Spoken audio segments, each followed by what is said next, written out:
என்ன அனி மேடம் மறுபடியும் கோயில் வீடியோவா? ஆமா.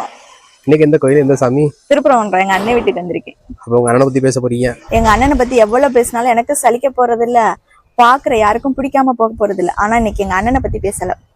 அப்புறம் யார பத்தி? திருப்பரங்குன்றத்துல முன் மண்டபத்தை தாண்டி ராஜகோபுரம் வருதா? ஆமா. அங்க படி இருக்குல்ல? ஆமா. அந்த படி ஏறினோடனே வலது பக்கம் கடைசி தூண்ல ஒரு சாமி இருக்கும். அந்த படி ஏறி வலது பக்கமா அந்த பன்றிக்குட்டிக்கு பால் கொடுத்த சிவன் சிலை இருக்கு. இல்ல அதையும் தாண்டி ஒரே தூணுல ரதியும் மன்மதனும் சேர்ந்து இருப்பாங்க. அவங்களுக்கு சந்தனம் பூசி இருப்பாங்க. ஒரே தூண்ல ரதியும் மன்மதனும் சேர்ந்து இருக்காங்க. ஓகே, அவங்களுக்கே சந்தனம் பூசி இருக்காங்க. அதுக்குதான் இந்த வீடியோவே. அதுக்கு தான் இந்த வீடியோவா? சொல்லுங்க.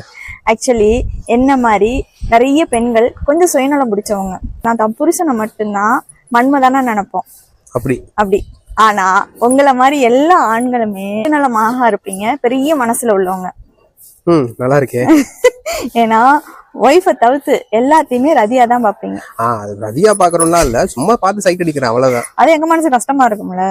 கஷ்டமா இருக்குமோ? ஆமா, எங்க கணவர் எங்களை மட்டும் ரதியா பாக்கணும் ஆசை இருக்கும்ல. ஆமா, கண்டிப்பா இருக்கும், நியாயமான ஆசை தான். அந்த ஆசை எங்க போய் சொல்றது? அதுக்கு இந்த ரதிக்கிட்டையும் மன்மதனுக்கிட்டையும் சந்தனத்தை தடவி என்னோட மன்மதன் என்னைய மட்டுமே ரதியா பாக்கணும் அப்படின்னு ஒரு ஆசைய, கோரிக்கைய, வேண்டுதெல்லாம் நீங்க வைக்கணும். வச்சா அந்த ரதியும் மன்மதனும் என்னோட மன்மதனான உங்ககிட்ட போய் இவன் மட்டும்தான் ரதி அப்படின்னு சொல்லி உங்க மனசை மாத்துவாராம். மனசை மாத்துறாரு? ஆமா.